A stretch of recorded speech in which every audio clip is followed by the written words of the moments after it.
अस्सलाम वालेकुम दोस्तों और वेलकम टू शोशा, वो शो जहां हेडलाइन सिर्फ न्यूज़ ही नहीं होती बल्कि उनके पीछे छुपी कहानी भी होती है। आज बात होगी आमिर खान की, जो लगता है कि अपनी लव स्टोरी का नया चैप्टर शुरू करने जा रहे हैं। फिर चलेंगे पंजाबी सिनेमा की तरफ, जहां फैसल कुरैशी और शमून अब्बासी 10 साल बाद एक साथ नजर आएंगे।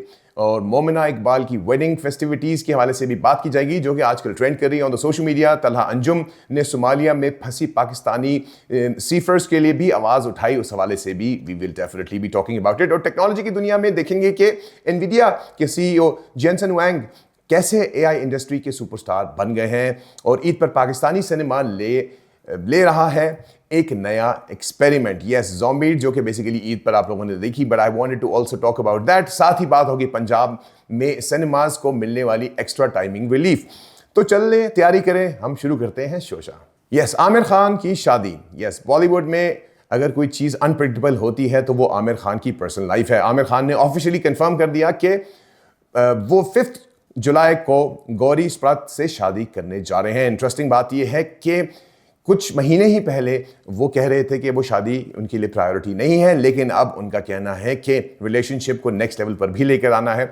आमिर खान की पहली शादी रीना दत्ता से हुई थी और दूसरी किरण राव से थी। अब गौरी स्प्रत, अब डिपेंड करता है कि साथ वो जिंदगी का तीसरा चैप्टर शुरू करेंगे। बट शोशा का रियलिटी चेक ये है कि आम आदमी तीसरी शादी करने से पहले मोहल्ला कमेटी को भी एक्टिव कर देता है, बट नॉनदलेस सेलिब्रिटी को करने के लिए एंटरटेनमेंट पोर्टल्स बन जाते हैं और स्पेशल कवरेज मिलती रहती है। बट फाइनल टेक ये है कि मोहब्बत की एक्सपायरी डेट नहीं होती, और लगता है कि मिस्टर परफेक्शनिस्ट को इस दफ़ा अपनी स्क्रिप्ट ये वाली पसंद आ गई है। What do you think? Mango Jatt Pakistani cinema के फैंस के लिए एक इंटरेस्टिंग रीयूनियन, वैसे नाम से काफ़ी इंटरेस्टिंग लग रही है। बट फैसल कुरैशी और शमून अब्बासी लगभग 10 साल बाद फिल्म मैंगो जट में साथ नजर आएंगे। डायरेक्टर अब्बू अलैहा के मुताबिक फिल्म रोमांस, कॉमेडी और फैमिली एंटरटेनमेंट का मिक्स होगी। शमून अब्बासी फिल्म में विलन का रोल करेंगे और उनके साथ पंजाबी लैंग्वेज का भी चैलेंज उन्होंने एक्सेप्ट किया, और फिल्म पंजाब का कल्चर और उसकी ब्यूटी को भी हाईलाइट करेगी, जिसमें नाना करते हुए भी दूसरे लोग भी शामिल हो रहे हैं। And it's going to be super interesting to see. But शोशा का रियलिटी चेक ये कि कभी मौला जट और कभी मैंगो जट, लगता है कि जट यूनिवर्स में एक्सपैंड की जा रही है और हुए जा रही है, और हम देख रहे हैं। द फाइनल टेक इज, अगर स्टोरी और कॉमेडी का बैलेंस सही रहा तो मैंगो जट पंजाबी सिनेमा के लिए एक अच्छी अचीवमेंट हो सकती है। बट लेट्स सी कि होता क्या है। And yes, Momina Iqbal's wedding.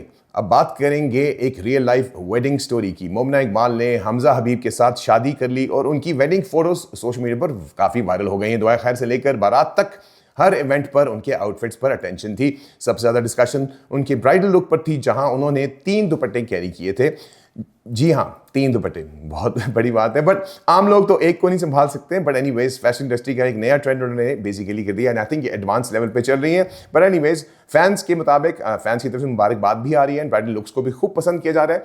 हमारी तरफ से भी उन दोनों को बहुत बहुत मुबारक हो। And if you think you have something जो हम लोगों ने मिस किया है तो ज़रूर बताइएगा। Well, Talha Anjum and Pakistani seafarers. अब एक और अहम इंसानी इशू। तलहा अंजुम ने हुकूमत से बार बार अपील की कि सोमालिया के करीब पायरेट्स ने कब्जे में एक बोट ली, जिसमें, बोट तो नहीं कहेंगे, शिप कहेंगे ऑब्वियसली, जिसमें 11 पाकिस्तानी सी फेयरर्स भी मौजूद हैं। और उन्होंने कहा कि 45 डेज हो चुके हैं समंदर में फंसे हुए हैं, और आई एम श्योर कि उसके हवाले से वो डेफिनेटली कोई रैंसम मांग रहे होंगे। तलहा ने डेडिकेटेड हेल्पलाइन और रेगुलर अपडेट्स का मुतालबा भी किया है। फॉरेन ऑफिस से कहा है कि काइंडली अगर आप इसको हेल्प कर सकते हैं और सोमालिया से निकालने के लिए, तो that would be great, because it's a very complex situation. 11 लोग सिर्फ नंबर्स ही नहीं होते, उनके पीछे 11 फैमिलीज होती हैं, और उम्मीद है कि ये तमाम लोग जल्द महफूज होकर वापस आ जाएंगे। I hope the government looks into this matter because I think it is high time. Well, Jensen Huang, yes, the AI superstar, NVIDIA के CEO Jensen Huang South Korea की दौड़ में सबसे आगे आ रहे हैं, लेकिन उनका स्केड्यूल किसी टेक एग्जेक्टिव से ज़्यादा सेलिब्रिटी का ही लग रहा है। मीटिंग्स भी, टीवी अपीयरेंसेस भी, बेसबॉल स्टेडियम में भी, सेरेमोनियल पिच पर भी। साउथ कोरिया एआई इंडस्ट्री के लिए बहुत इंपॉर्टेंट है, क्योंकि सैमसंग और SK हिंक्स AI मेमोरी चिप्स की दुनिया में सबसे आगे बढ़ गए हैं इन terms of the supply.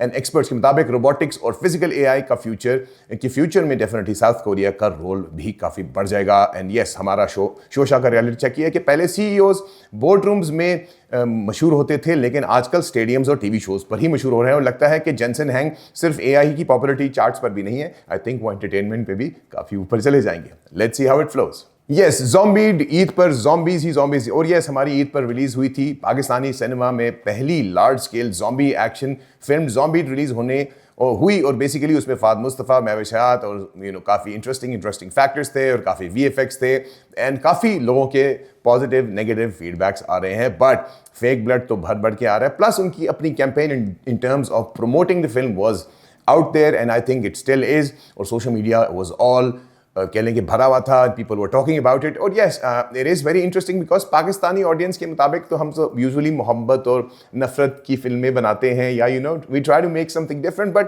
I think it's a different initiative. But if you seen the movie, please अपना फीडबैक ज़रूर दीजिएगा।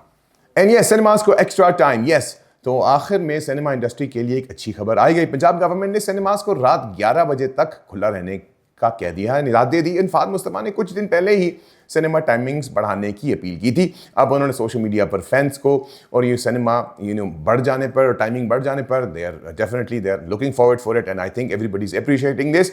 और ये फैसला खास तौर पर ईद रिलीज के लिए ही इंपॉर्टेंट फ़ायदेमंद साबित हुआ डेफिनेटली। एनीवेज, शोशा का रियलिटी चेक ये है कि इस दफ़ा ज़ॉम्बीज़ से ज़्यादा टेंशन सिनेमा की टाइमिंग्स की थी और लगता है कि फिल्म मेकर्स ये बैटल जीत गए हैं। Anyways, doston, this was pretty much it of all the news that was happening all across the globe and specifically in terms of the film industry. I hope you're well. I hope everything is fine. आप लोगों का feedback would definitely be appreciating that. Till then, आप भी technology के साथ साथ हैं। मैं हूं अलमदार, आपसे इजाज़त चाहूँगा। All the best. अल्लाह हाफ़िज़।